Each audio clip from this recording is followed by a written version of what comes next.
season. This is a group of guys who are on the younger side still, but have a lot of potential upside based on what they have done this season. So without further ado, let's jump right into it.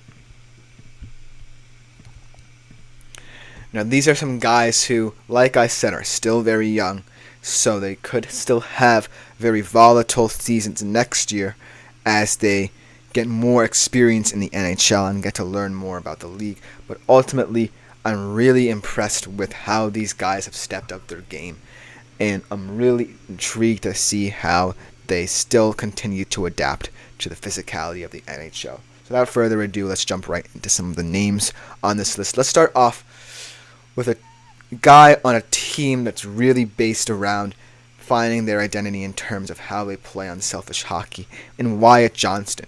He's one of those guys who comes into a very experienced Dallas Stars team who has wanted to reach the Stanley Cup Finals for many years but haven't been able to get over the hump, and immediately develops a rapport with his line mates in Jamie Benn and Logan Stankoven, another young player. I think that Wyatt Johnston is definitely someone to watch because of the fact he's A, still young, and B, is on a Dallas Stars team that creates goals in bunches, and they spread the wealth around so much. So look for Wyatt Johnston to benefit from the way the Dallas Stars continue to develop their style of play. They're always going to be contenders in the NHL. So should you be one of those more daily fantasy hockey players, then Wyatt Johnston is going to become even more appealing as the Dallas Stars get deeper and deeper into the postseason. And ultimately, I think he's also going to be one of those guys who can consistently get 30 goals in this league. I'm really thrilled with how he's developed, and he's one of my favorite Stars players on that young, mixed team of youth and experience. So I'm really excited to see how Wyatt Johnston develops. Another guy who definitely has kind of grown up and matured in the NHL is Alexis Lafreniere. Obviously, a couple of years ago, he was famous for being on the kid line, where this bunch of youthful Rangers formed a line that was one of the most dominant in the NHL at the time, got them all the way to the conference finals. But now they've had to split it up because of the fact they're getting older, getting more experience in the league, and Lafreniere rises to one of those top lines, paired up with Panarin and Trocheck, I think on that second line for the New York Rangers, and he has completely and utterly elevated his game unlike any other player on the kid line has over the years. He averaged 2.7 fantasy points per game since March 4th onwards, and in his final contract year, expect Alexis Lafreniere to want to show up and show out yet again. He's only going to grow from now on. He's gaining more and more experience. He's getting more and more confident in his ability in a New York Rangers team that's quickly becoming one of the better teams in the league. And so I think that Alexis Lafreniere, out of all these players on this list, has the best setup and is one of the most confident players on this list.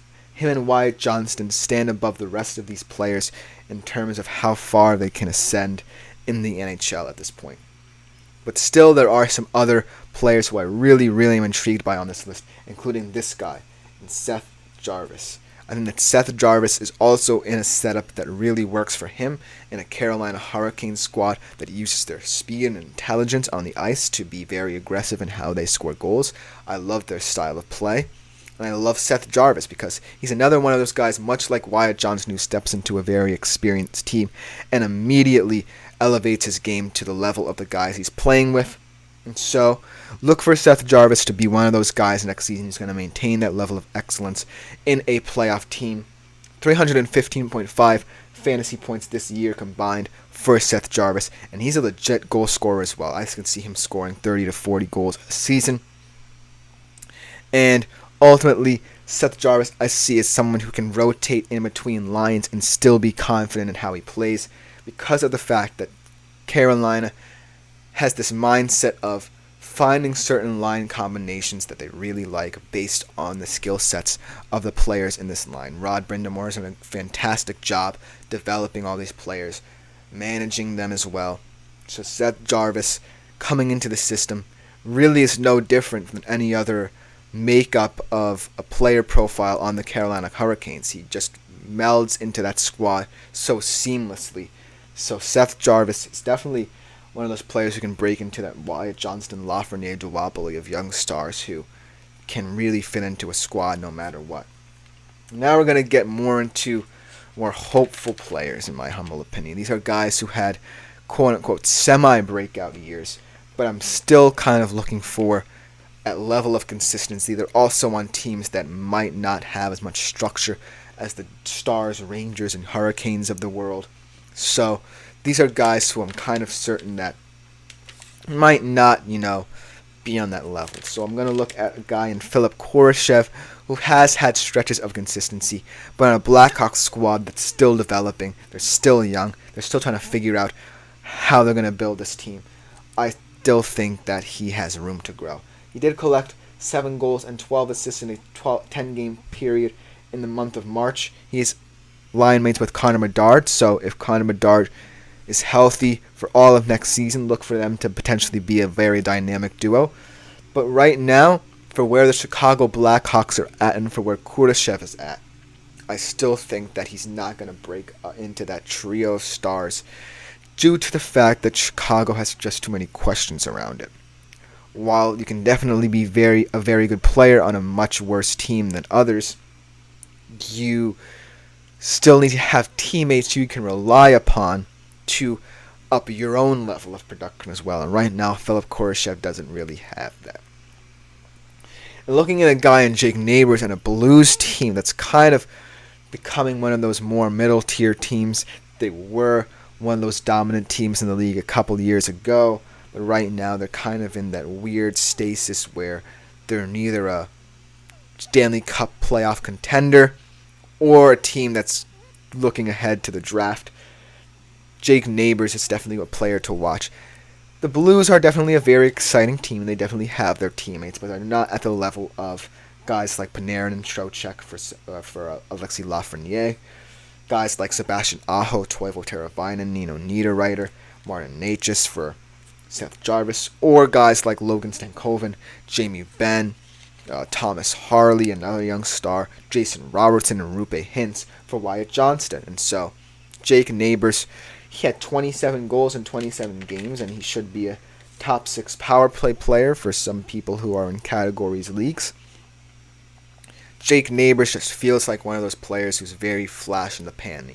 I think that he's going to be good for stretches and bad for stretches because the Blues are also one of those teams that's good for stretches and bad for stretches. So Jake Neighbors is one of those players who's just in that weird stasis of, I don't know if you should draft him, but he could potentially have a streaky little campaign.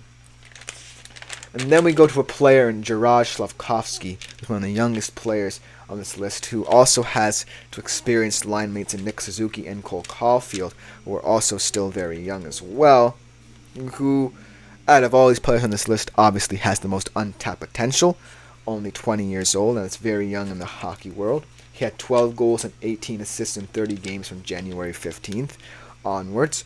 And so I do believe that he's one of those young breakout stars who, as the Montreal Canadiens get better, could potentially rise to the level of a Wyatt Johnston.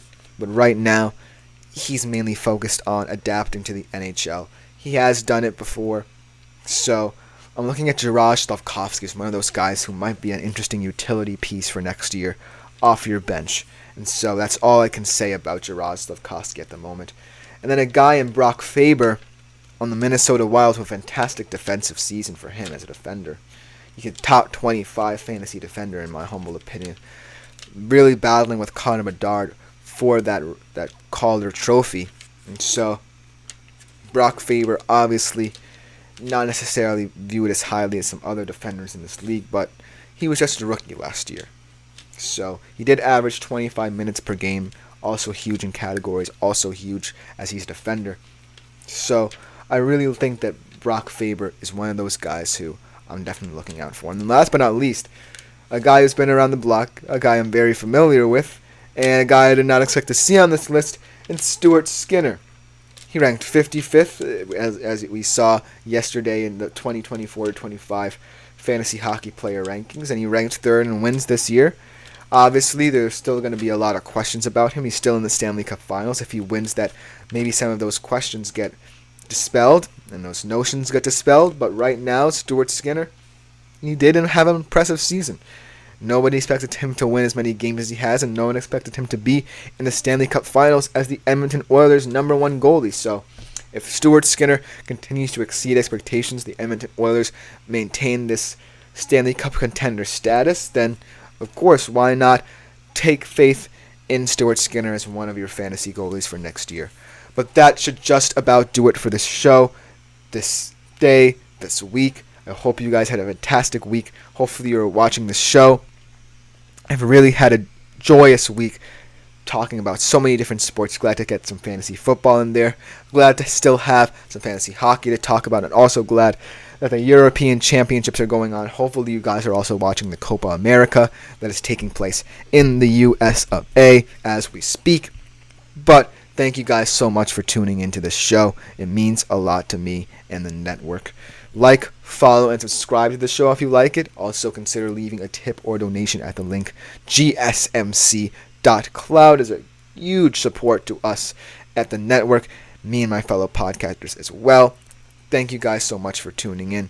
We will be back next week with even more great shows from the GSMC Fantasy Sports Podcast. I've been Chris Shepard. Thank you guys so much.